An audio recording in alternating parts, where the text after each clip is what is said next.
दोस्तों नमस्कार। Son of Bihar Manish Kashyap BJP में शामिल हो गए। ये न्यूज़ पुराना हो गया, 24 घंटे पुराना न्यूज़ है। बट चर्चा अभी तक यही चल रही है कि मनीष कश्यप की ऐसी क्या मजबूरी थी कि वो बीजेपी में शामिल हो गए।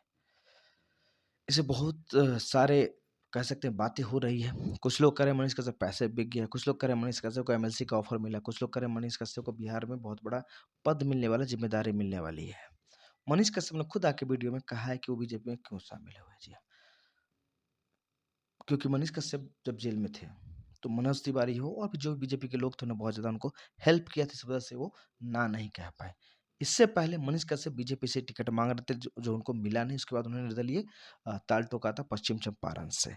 अब ऐसा क्या हो गया कि मनीष कश्यप ने बीजेपी में शामिल हो गए, जबकि इतना अच्छा खासा रिस्पॉन्स उनको मिल रहा था उनके लोकसभा क्षेत्र में। जी हाँ, उनके विरोधी हैं, वो भी मुखर हो चुके हैं, उनके सपोर्ट वाले हैं, वो भी थोड़े सदमे में हैं, क्योंकि जो लोग उनको सपोर्ट कर रहे थे, वो अपने पार्टी से हट के, अपने जाति को छोड़ के ओपनली मनीष कश्यप को सपोर्ट कर रहे थे। मनीष कश्यप बिना सिंबल के वहाँ से चुनाव लड़ रहे थे, मतलब किसी पार्टी का सिंबल उनके पास नहीं था, निर्दलीय लड़ रहे थे, तो लोग उनको बहुत ज़्यादा प्यार दे रहे थे। तो कुछ लोग सदमे में हैं और उनका अधिकार भी है, वाजिब भी है कि वो लोग खुल के सपोर्ट करते हैं मनीष कश्यप को।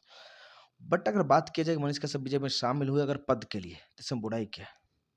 जो भी चुनाव लड़ रहा हो, पवन सिंह लड़ रहे हों या तेजस्वी यादव लड़ रहे हों या पप्पू यादव लड़ रहे हों, बिहार में, देश में कहीं भी कोई चुनाव लड़ रहा है, सब के सब पद के लिए चुनाव लड़ रहे हैं, पावर के लिए लड़ रहे हैं। जी हाँ। पद और पावर रहेगा तभी वो कुछ जनता की सेवा कर सकता है। Manish Kashyap as a YouTuber, as a उनका एनजीओ चलता है, सो कितना सेवा कर पाते हैं। अगर कुछ बन जाएँगे, कुछ पद मिल जाएगा, तो हो सकता है ज़्यादा पब्लिक का सेवा कर पाएँ। हाँ, टाइमिंग गलत था उनके बीजेपी में शामिल होने का। जब निर्दलीय ताल ठोक दिए थे, उस बीच में बीजेपी में शामिल होना थोड़ा लोगों को खटक रहा है। तो ये वाजिब भी है, क्योंकि लोग बहुत ज़्यादा उनको प्यार दे रहे थे। इस बीच में क्या कह सकते हैं, लोगों को 440 वोल्ट का झटका लगा। लेकिन मनीष कश्यप को जो लोग जानते हैं, मनीष कश्यप के कैरेक्टर को जानते हैं, मनीष कश्यप के को अगर अच्छे तरीके से समझते होंगे, तो उनको पता है कि मनीष कश्यप कहीं भी जाएँगे, मनीष कश्यप ही रहेंगे। मनीष कश्यप बीजेपी गए गए हैं, तो बीजेपी नहीं हो जाएँगे। मनीष कश्यप ही रहेंगे। यही हम लोग भी उनसे उम्मीद कर रहे हैं कि जो उनका अपना एक चरित्र है, एक ईमानदार छवि का, लोगों को हेल्प करने का, वही रहे। किसी पार्टी में जाए तो उसके रंग में ना ढले, क्योंकि कोई पार्टी जो है देश में ना, वो 100% ईमानदार नहीं होती है। सबकी अपनी एक क्राइटेरिया होती है काम करने का। मनीष कश्यप 100% बेदाग आदमी है। बीजेपी में जाने के बाद विरोध हो रहा है उनका, विरोध होना भी चाहिए, लेकिन विरोध धीरे-धीरे शांत हो जाएगा जब मनीष कश्यप जो है अपना ओरिजिनल रूप कंटिन्यू रखेंगे, मतलब अपने आप को चेंज नहीं करेंगे किसी राजनीतिक पार्टी की तरह। तो लोग उनको वैसे ही प्यार देंगे और अभी भी दे रहे हैं। गुस्सा है थोड़े दिन का, गुस्सा जो है उतर जाएगा, क्योंकि टाइमिंग बहुत ही गलत था पार्टी में शामिल होने का। अगर उनको पार्टी में शामिल ही होना था तो पहले ही हो जाते, इस समय नहीं होना था।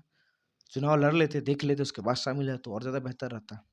बीजेपी के लिए फ़ायदा ये हुआ कि मनीष कश्यप ने जब से ताल ठोका था वहाँ से चुनाव लड़ने के लिए, बीजेपी को ऐसा लग रहा था कि वो सीट जो है वो लूज़ कर जाएगी, संजय जायसवाल हार जाएँगे, क्लियर सी बात है। फिर बीजेपी ने अपने जो कह सकते हैं दूत हैं उनके, मनोज तिवारी को उनके पीछे लगाया, इनको समझाया। जो भी इनके बीच डील हुई तो कोई नहीं जानता, ये तो मनोज तिवारी जानते होंगे, नड्डा जी जानते होंगे या पीएम मोदी जानते होंगे या मनीष कश्यप जानते हो क्या डील हुई। अभी जितनी चर्चाएँ हो रही है एमएलसी वाला या पैसा वाला, वो सब तो बस रूमर से मीडिया में उठते रहेंगे। जो भी हो, मनीष कश्यप को मैनेज कर लिया गया।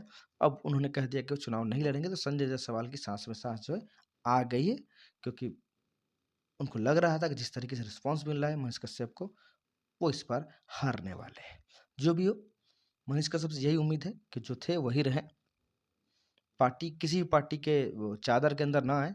अपना जो उनकी ईमानदार है, छवि है, जो कर्मठता है, जिस तरीके से लोगों को प्यार दे रहे, प्यार देंगे, उस तरीके से वो काम करते रहें। हाँ, बीजेपी के लिए फ़ायदे की बात है।